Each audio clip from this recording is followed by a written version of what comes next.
अस्सलाम वालेकुम दोस्तों। तो इस वीडियो में हम बात करेंगे prime minister laptop scheme phase 4 2025 की। इसमें सबसे पहले हम वीयू के स्टूडेंट्स के बारे में स्पेशल वीडियो के वो वाले स्टूडेंट पहले विर्चुअल यूनिवर्सिटी में ये स्कीम के लिए स्टूडेंट अप्लाई नहीं कर सकते, लेकिन फ़र्स्ट टाइम है जिसमें विर्चुअल यूनिवर्सिटी के स्टूडेंट भी अप्लाई कर सकते हैं। तो ये वाला हमारे पास पोस्टर शो हो रहा है जिसमें आपको 10,000 1,00,000 स्टूडेंट्स को ये प्राइम मिनिस्टर में लैपटॉप स्कीम में लैपटॉप दिए जाएंगे। तो जिसकी लास्ट डेट 20 मई 2025 है। तो सबसे पहले इसमें अप्लाई करने के लिए आपने अपने क्रोम पे आना है। इसका लिंक भी मैं अपने वीडियो के डिस्क्रिप्शन में दे दूंगा।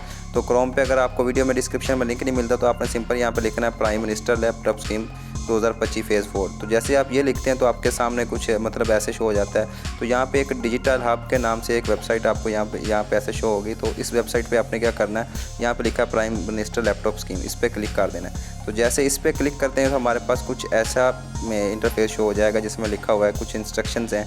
तो यहाँ पे एक तो एप्लीकेशन का स्टेटस हम कैसे चेक कर सकते हैं, ये बाद में इसमें भी एक सेपरेट वीडियो बना दूंगा। तो अभी हम एप्लीकेशन बनाए, रजिस्ट्रेशन वगैरह करनी है अभी। उसके बाद लिस्ट ऑफ एलिजिबल यूनिवर्सिटी, कौन कौन सी यूनिवर्सिटी हैं जिसमें किस किस यूनिवर्सिटी को इसमें एलिजिबल किया गया है। उसके बाद फोकल पर्सन, जिस यूनिवर्सिटी के कौन कौन से, इस फोकल पर्सन से मुराद है कि इस यूनिवर्सिटी में कौन कौन से बंदे हैं। इसमें हम क्लिक करेंगे तो उस यूनिवर्सिटी के जो भी बंदे हैं उसका कनेक्ट नंबर हमें शो हो जाएगा, इसमें हम रब्ता कर सकते हैं। तो इसमें एग्जिस्टिंग यूज़र अपना रिकॉर्ड कैसे अपडेट कर सकते हैं, ये सारी चीज़ें इस पर एक लहरा सेपरेट वीडियो बना दूंगा। तो इस वीडियो में हम बात करेंगे कि जिस इसमें अप्लाई कैसे करना है। तो जैसे ऐसा इंटरफेस शो होगा तो ऊपर यहाँ पे हमारे पास अप्लाई का एक ऑप्शन शो हो जाएगा जिसमें हमने सिंपल क्लिक कर देना है। तो जैसे क्लिक करेंगे थोड़ी देर लोडिंग लेने के बाद हमारे पास सिंपल कुछ ऐसी वेबसाइट शो हो जाएगी जिसमें यहाँ पे आपने अपना CNIC इंटर करना है, जिसमें आपके पास डैशेज़ ना लगाना, विदाउट डैशेज़ आपने अपना CNIC इंटर करना है। तो अगर आपने CNIC ऑलरेडी अप्लाई किया होगा तो आपके पास कुछ ऐसा इंटरव्यू शो होगा। तो आप अपना CNIC इंटर करने के बाद जैसे इस पर क्लिक करते हैं I am not a robot, तो आपके सामने ये ग्रीन शो हो जाएगा। इसका मतलब है कि आपने ऑलरेडी इस पर अप्लाई किया हुआ है। यहाँ में आपने अपना CNIC देना जिसमें विदाउट डैशेज़ और डैशेज़ नहीं लगाने, और CNIC देने के बाद यहाँ पे अपना report I am not report पे क्लिक करना और इसको सबमिट कर देना। तो हमारा आगे वाला सबमिट हो जाएगा।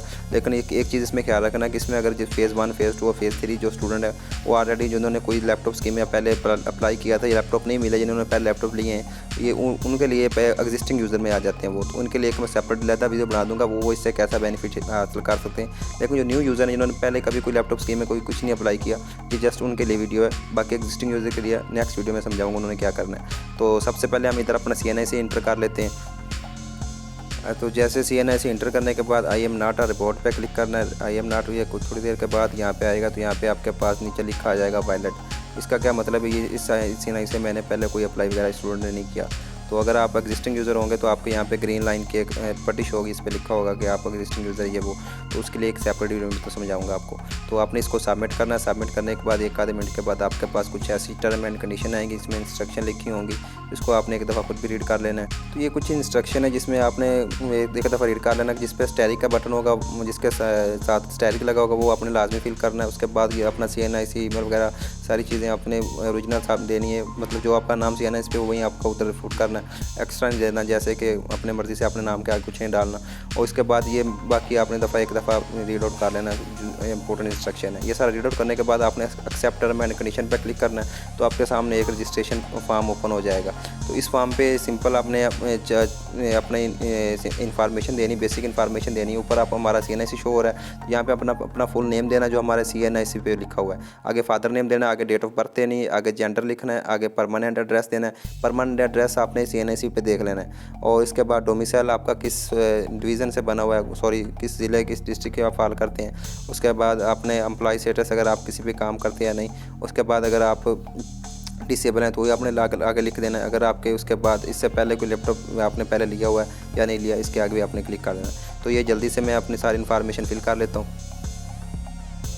तो दोस्तों सिंपल सा फॉर्म था, इसमें मैंने अपना पहले नेम लिखा है, उसके बाद फादर नेम, अपनी डेट ऑफ बर्थ, अपना जेंडर लिखा है, उसके बाद अपने एड्रेस लिखा, परमानेंट एड्रेस लिखा, आपका प्रोवेंस पंजाब लिख दिया, डोमिसाइल सिटी लिखना, मतलब आपके डोमिसाइल जहाँ से बनवाया होगा ना जिस ज़िले से, वहाँ पे लिखा होगा। जैसे कि मतलब भावलपुर में किसी का डोमिसाइल है, ज़िला भावलनगर लिखा होगा, किसी का भावलनगर है, किसी का चिश्तियाँ, तो आपने उस अकॉर्डिंग अपना डोमिसाइल सिटी सेलेक्ट कर लेना है। उसके बाद आप अगर डिसेबल हैं तो आपने नीचे सेलेक्ट करना है, अगर आप एम्प्लॉयड हैं, ठीक है। उसके बाद ये आपने कहा आपने पहले कोई लैपटॉप स्कीम से लैपटॉप लिया तो ये जितनी भी स्कीम थी इससे पहले वो सारी आ जाएंगी। अगर नहीं लिया तो आपने सिंपल नो पे क्लिक करना है और नेक्स्ट स्टेप पे क्लिक कर कर देना है। तो नेक्स्ट स्टेप पे आपने हमारे पास आ जाती है एकेडमिक इन्फॉर्मेशन। तो वर्चुअल यूनिवर्सिटी को सब वाले स्टूडेंट को सबसे मेन इशू एकेडमिक इन्फॉर्मेशन में था। बस स्टूडेंट को पता नहीं चल रहा था कि हमने कौन सा सिटी सेलेक्ट करना है, क्या क्या करना है। तो आपने केयरफुली ये वीडियो कंप्लीट देखनी है ताकि आपके कोई भी क्वेश्चन का बाद में रह ना जाए। तो दोस्तों एकेडमिक वाले पोर्शन में सबसे पहले आपको टॉप पे नज़र आएगा इनरोलमेंट नंबर। तो अगर आप वर्चुअल यूनिवर्सिटी के स्टूडेंट हैं तो आपने अपनी LMS प्रोफाइल पे जाना है, स्टूडेंट प्रोफाइल पे। तो स्टूडेंट प्रोफाइल पे आपको इनरोल फॉर्म नंबर शुरू में ऊपर शो होता है, virtual university registration number show होता है, स्टडी प्रोग्राम शो होगा, एडमिशन डेट शो होगी, तो करंट सेमेस्टर शो होगा। तो आपको सेकंड नंबर पे वर्चुअल रजिस्ट्रेशन नंबर शो होगा, तो वो आपने अपना इधर इंटर कर देना है विद डैशेस के साथ, जैसे आपको उधर शो होगा। सेकंड नंबर पे यहाँ पे हमारे पास चीज़ हमें जो इधर नज़र आती है वहाँ पे हमारे आ रही है वर्चुअल यूनिवर्सिटी का कैंपस कौन सा हमारा। तो आपने इधर केयरफुली सिटी में लाहौर सेलेक्ट करना है। सेकंड नंबर पे कोई और सिटी सेलेक्ट नहीं करना, लाहौर सेलेक्ट करना है। और उसके बाद अगर आप किसी और यूनिवर्सिटी के हैं तो आप अपने अकॉर्डिंग अपना सिटी सेलेक्ट करेंगे। अगर आप वर्चुअल यूनिवर्सिटी के स्टूडेंट हैं तो आप अपने इधर लाहौर सेलेक्ट करेंगे। उसके बाद यूनिवर्सिटी आपने सबसे आखिर में आप जाएंगे तो यहाँ पे यूनिवर्सिटी का आएगा तीसरे नंबर पे। यहाँ पे आपको virtual university of Lahore of Pakistan, आगे डैश के साथ लाहौर नज़र आएगा, तो आपने ये वाला सेलेक्ट कर लेना है। उसके बाद चौथे नंबर पे हमारे पास है कैंपस। तो आपने यहाँ पे अगर वर्चुअल यूनिवर्सिटी का स्टूडेंट है तो आपको मेन कैंपस का ऑप्शन नज़र आएगा, तो आपने मेन कैंपस ही रहने देना है। अगर आप कोई और यूनिवर्सिटी के जैसे आई इस्लाम यूनिवर्सिटी या दूसरी कोई इनके में जो फला यूनिवर्सिटी किसी भी हैं तो उससे अपने अकॉर्डिंग आपने इधर सेलेक्ट कर लेना है।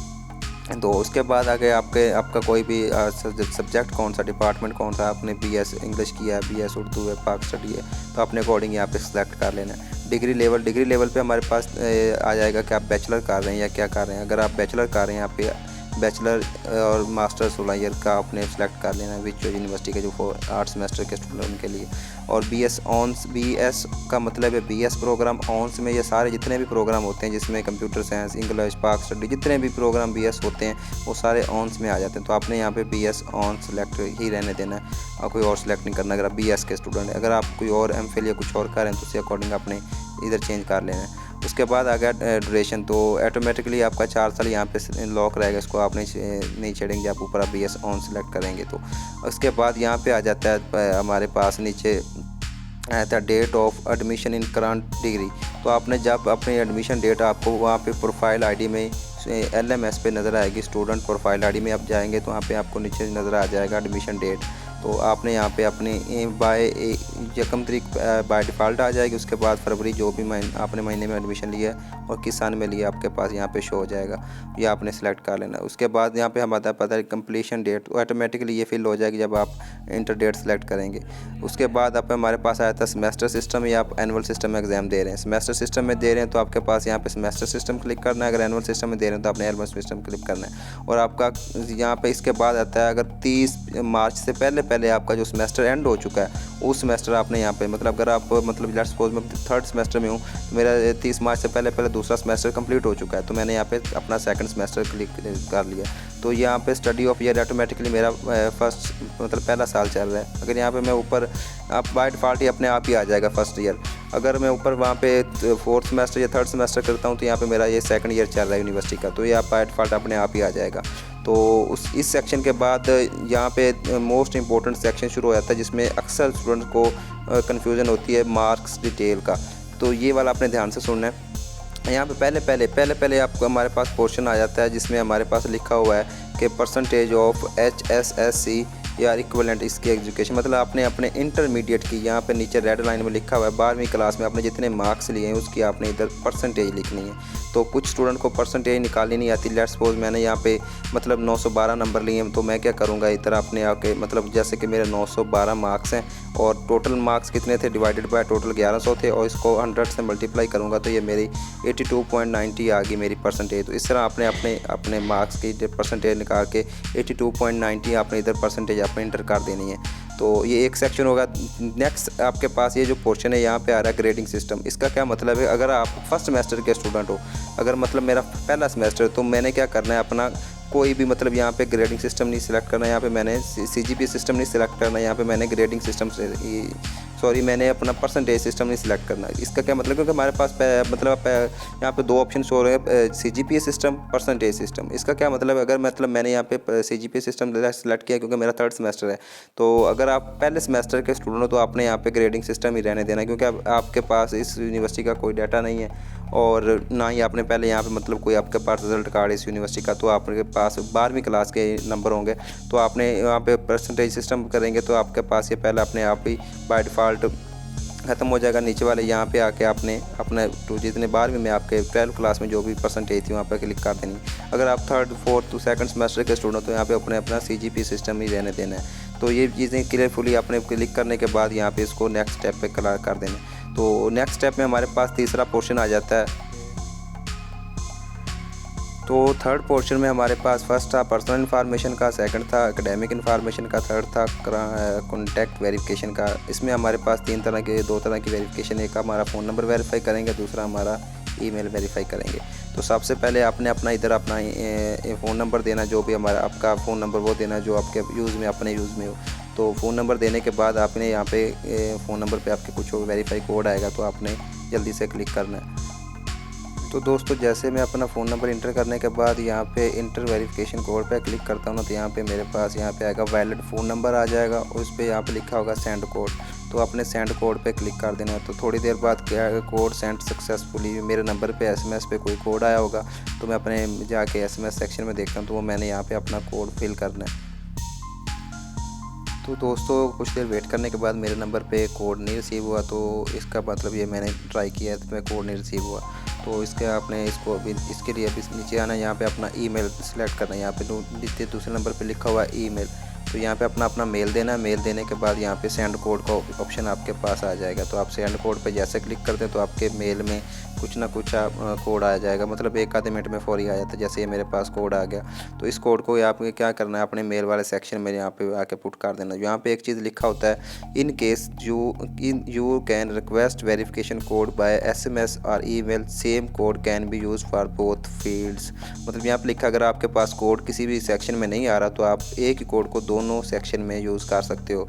तो आपने दोनों को सेक्शन में सेम कोड ये यूज़ करना है। उसके बाद I am not a report पे क्लिक कर देना है। अगर आपके पास ये तब यूज़ करना है अगर आपके पास SMS या ईमेल में कोई एक कोड नहीं आ रहा, किसी एक जगह कोड आया था, तो आपने सेम कोड यूज़ कर सकते हो। तो यहाँ पे आपने आई एम नॉट रिपोर्ट पे क्लिक करना। तो जैसे यहाँ पे आकर पे लिखा होगा कि आई हर्बली, मतलब यहाँ पे लिखा हुआ डिस्क्लेमर कि मैंने जो इन्फॉर्मेशन दी है बिल्कुल ठीक है, एग्जैक्ट है, और इस बात की मैं रिस्पॉन्सिबिलिटी लेता हूँ कि कोई भी चीज़ रॉन्ग नहीं है। ये सारी चीज़ें पढ़ने के बाद यहाँ पे नीचे आखिर में आ गया आपके पास सबमिट का ऑप्शन। तो इसे अपनी एप्लीकेशन को सबमिट कर देना। जैसे सबमिट पे क्लिक कर दें, थोड़ी सी लोडिंग लेगा, हमारी एप्लीकेशन सबमिट हो जाएगी। यहाँ पे लिए लिखा गया note successful registration does not in any case guarantee of award of laptop, your selection will be purely based on merit. मतलब कह रहा है कि आपकी रजिस्ट्रेशन होगी लेकिन इस बात की गारंटी नहीं दी जा सकती कि आपको लैपटॉप मिलेगा, आपकी सिलेक्शन मेरिट बेस पे होगी। तो जब आपके पास ये वाला सेक्शन आ जाए, you have successfully registration for yourself by laptop prime minister laptop scheme, ये वाला, तो इसका मतलब है आपने अपनी रजिस्ट्रेशन सक्सेसफुल कर दी है। तो नेक्स्ट वीडियो में हम बात करते हैं इसमें एलिजिबिलिटी क्राइटेरिया और इसमें हम अपना स्टेटस कैसे चेक करते हैं, और 2-3 चीज़ें जो हम इसको फर्दर वीडियो में डिस्कस करते हैं। तो आज की वीडियो में इतना ही, मिलते हैं नेक्स्ट वीडियो में, तब तक के लिए अल्लाह हाफिज़।